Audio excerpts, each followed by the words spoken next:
नमस्कार, मैं हूं रिया और आप देख रहे हैं न्यूज़ पीआर। बिहार के शिक्षा मंत्री गजब ट्रोल हुए। जी हाँ, और बिहार की जनता बेवकूफ़ नहीं है, ये बिहार की जनता ने साबित कर दिया। खास तौर से अभ्यर्थियों ने यह साबित कर दिया। जी हाँ, शिक्षा मंत्री विजय कुमार चौधरी ने कुछ ऐसा ट्वीट किया था जिस पर विवाद खड़ा हो गया और उसके बाद वो जमकर ट्रोल हो गए। इतने ट्रोल हुए कि फिर उन्हें अपना ट्वीट डिलीट करना पड़ा। उन्होंने लिखा था कि राज्य निर्वाचन आयोग से अगर अनुमति मिले तो छठे चरण की शिक्षक नियोजन प्रक्रिया को पूर्ण कर लिया जाएगा। अभ्यर्थी इन हालातों को संज्ञान में ले जिसमें वे अनावश्यक किसी भ्रम का शिकार ना हो। तो उन्होंने ये ट्वीट किया था। उसके बाद अभ्यर्थी ने जो उन्हें लपेटा है अपनी बातों में, वो देखने लायक था। जी हाँ, तो इस ट्रोलिंग के बाद आखिरकार शिक्षा मंत्री ने ट्वीट डिलीट कर ही दिया है। तो आपको हमने वो भी बता दिया कि उन्होंने क्या ट्वीट किया है। तो वोट बैंक को प्रभावित ना होने की कोशिश जो है ये शिक्षा मंत्री के द्वारा की गई।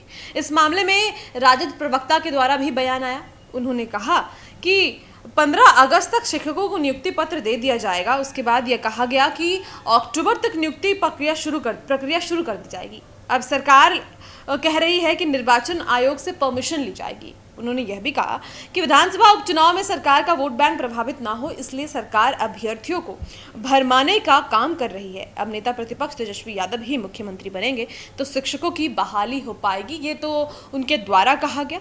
और शिक्षा मंत्री के ट्वीट हटाए जाने के बाद बिहार टीईटी, सीटीईटी और एसटीईटी उत्तीर्ण शिक्षक बहाली मोर्चा ने कहा कि शिक्षा मंत्री जी को इस ट्वीट को डिलीट करने का कारण क्या हो सकता है। लगता है इरादा नेक नहीं है। इधर टीईटी, एसटीईटी उत्तीर्ण नियोजित शिक्षक संघ ने आरोप लगाया कि सरकार जरूरी डॉक्यूमेंट निर्वाचन आयोग को उपलब्ध नहीं करा रही तो अनुमति कहां से मिलेगी।